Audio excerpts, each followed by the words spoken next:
Hello दोस्तों, नमस्कार। स्वागत है आप सभी का एजुकेशन मंत्रा में। दोस्तों, इस वीडियो में हम बात करेंगे 3 बड़ी अपडेट्स के बारे में। पहली है 69,000 शिक्षक भर्ती से, दूसरी है 97,000 प्राथमिक शिक्षक भर्ती से और तीसरी है सीटेट और केवीएस से। तो दोस्तों, तीनों भर्तियों पर हम डिस्कशन तो करेंगे, लेकिन इसके पहले जो सीटेट 2022 की प्रिपरेशन कर रहे हैं उनके लिए एक छोटी सी आज हम बात करेंगे सीटेट 2022 की बेस्ट बुक के बारे में, जो चक्षु पब्लिकेशन की है। इस पुस्तक की अगर खास बात करें तो ये सीटेट के नवीनतम पाठ्यक्रम पर आधारित है। 3000 से अधिक बहुविकल्पीय प्रश्नों को अध्यायवार व्याख्या सहित उपलब्ध करवाया गया है। 4 सॉल्व्ड पेपर भी उपलब्ध करवाए गए हैं। ये पुस्तक आपको ऑनलाइन और ऑफलाइन दोनों मोड में अवेलेबल है। ऑनलाइन के लिए लिंक डिस्क्रिप्शन बॉक्स में है, ऑफलाइन के लिए किसी भी नज़दीकी बुक स्टॉल पर कॉन्टैक्ट कर सकते हैं।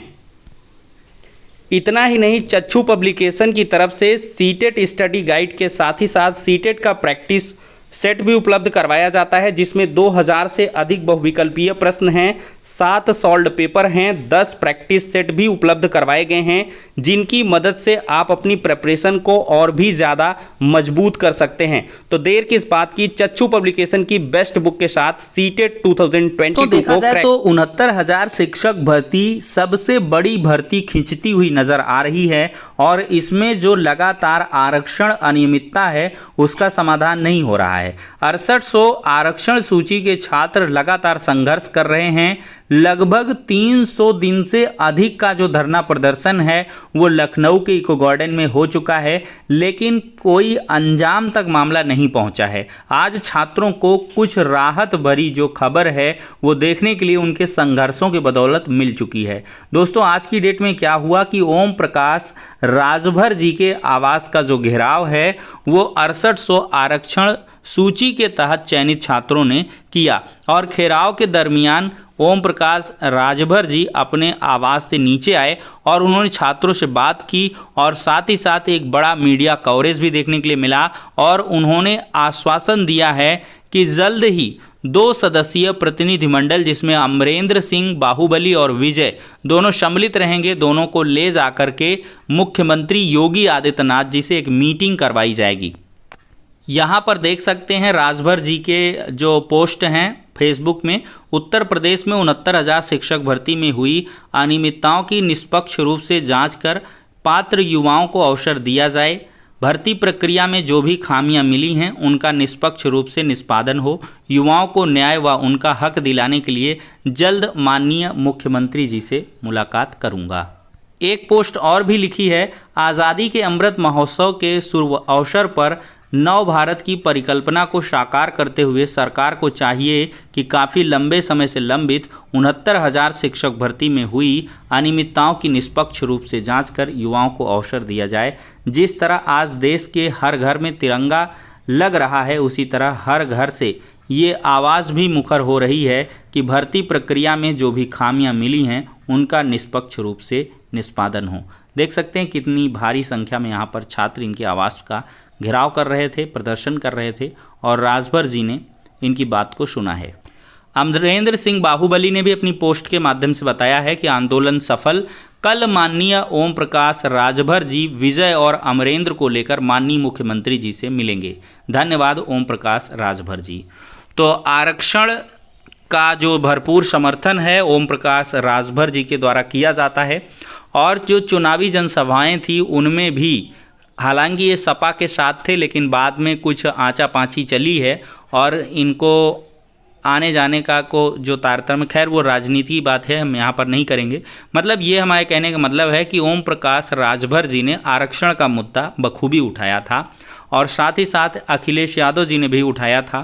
तो इस वजह से इनका इंटरेस्ट भी पर्सनल है। इन्होंने खुद अपने वक्तव्य में भी कहा है आज ही कि मेरा जो इंटरेस्ट है इसमें है, मैं इस मामले को जानता हूँ और मैं जल्द मुलाकात करूंगा। और ये कंफर्म हो चुका है कि कल ही राजभर जी की जो मुलाकात है वो योगी जी से होगी। सब कुछ ठीक रहा तो बहुत जल्द इस मामले का समाधान भी हो जाएगा।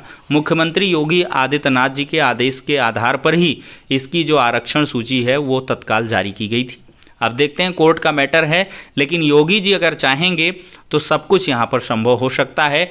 इसमें मजबूत पैरवी हो जाए, एजी साहब पहुँच जाएँ, कुछ सीनियर प्राइवेट काउंसिल को भी ले जाया जा सकता है। बस योगी जी का पर्सनल इंटरेस्ट एक बार होता है तो अवश्य ही ये जो भर्ती प्रक्रिया है बहुत जल्द पूर्ण होने वाली है।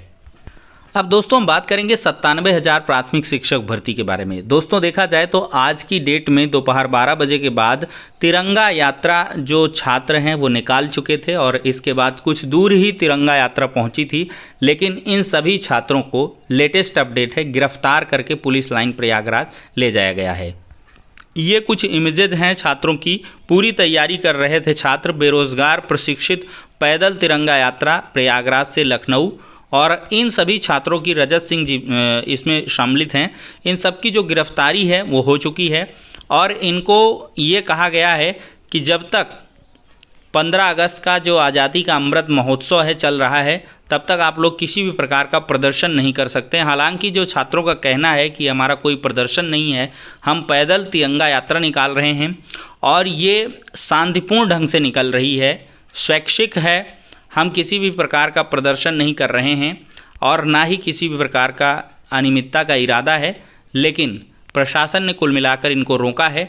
अब आगे की जो अपडेट निकलेगी आप सभी को इस चैनल के माध्यम से प्रोवाइड कर दी जाएगी।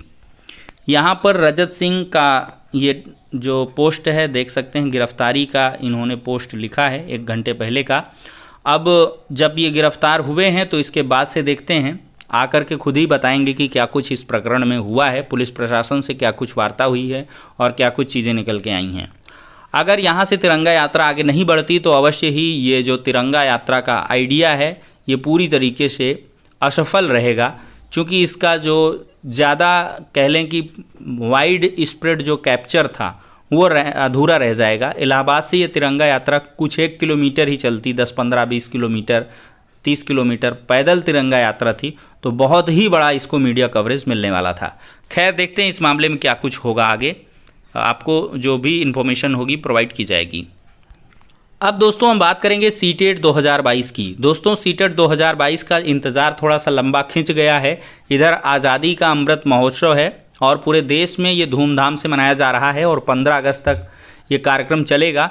तो आप ये समझ के चलिए कि आपका जो विस्तृत नोटिफिकेशन है इन सभी गतिविधियों के बाद ही लगभग 20 अगस्त के बाद ही जारी हो सकता है, लेकिन ये बात कंफर्म है कि अगस्त में ही जो ऑनलाइन आवेदन है वो शुरू हो जाएंगे। अब बात करेंगे, बहुत सारे छात्रों का कहना है कि सर जो केवीएस की जो भर्ती है लगभग 8, 9, 10 हज़ार की, क्या वो सीटेट 2022 के बाद आएगी? तो ये बाद में आ भी सकती है, क्योंकि केवीएस को लेकर रिक्त पदों का आंकड़ा तो बार बार जारी किया गया है, लेकिन इसके लिए ऑफिशियल कोई कंफर्मेशन या शॉर्ट नोटिस अभी तक नहीं आया है। लेकिन कुछ जानकारों का ये भी कहना है कि जो विज्ञापन है इसी वर्ष जारी हो जाएगा और सीटेट 2022 के इंतज़ार नहीं करना है। तो दोस्तों अगर सीटेट 2022 के तहत ये नहीं आती है तो बहुत सारे छात्र यहाँ से बाहर हो जाएंगे। खैर देखते हैं, लेकिन आप लोग सीटेट 2022 को अवश्य दें, क्योंकि उत्तर प्रदेश में नई प्राथमिक शिक्षक भर्ती का जो माहौल है वो धीरे धीरे बन रहा है। कितना भी छात्र शिक्षक अनुपात मेंटेन किया जाए, एक बड़ी भर्ती आपको देखने के लिए ज़रूर मिलेगी और उसमें काम आएगा आपका सीटेट 2022। क्योंकि अभी डीएलएड वालों का क्या हाल है देख ही रहे हैं आप, डीएलएड तक नहीं निकल रहा है। तो सीटेट आप निकाल के रखिए, लाइफ टाइम वैलिडिटी है और इसके मार्क्स भी बढ़िया होने चाहिए। मे भी कोई आपको बाद में संशोधन भी देखने के लिए मिल जाए कि जो टेट के मार्क्स हैं उनको भी वरीयता दी जाएगी, उनको भी जोड़ गांठ करके ही फाइनल मेरिट बनाई जाएगी। क्योंकि यहाँ पर उत्तर प्रदेश की जो सरकार है वो एनईपी 2022 को लेकर काफ़ी संवेदनशील है। एनईपी 2022 को लगभग सभी राज्य लागू ही कर रहे हैं धीरे धीरे। केंद्र का ये एनईपी है 2020, तो राज्य में इम्प्लीमेंट बहुत तेज़ी से होगा और देखते हैं कि वेटेज भी मिल सकता है। और इसको लेकर एक अधिकारी ने कहा भी था कि हम इस प्रकार के जो प्रपोजल की बात है वो कर रहे हैं और इसका प्रपोजल भी भेजा जा सकता है शासन को। उत्तर प्रदेश की मैं बात कर रहा हूँ कि इनमें भर्तियों में एक जो बड़ा चेंज है वो भी देखने के लिए मिल सकता है। खैर देखते हैं क्या कुछ होता है, लेकिन आप पहले से प्लानिंग करके ज़रूर चलें। तो इस वीडियो में इतना ही, नेक्स्ट में मिलते हैं।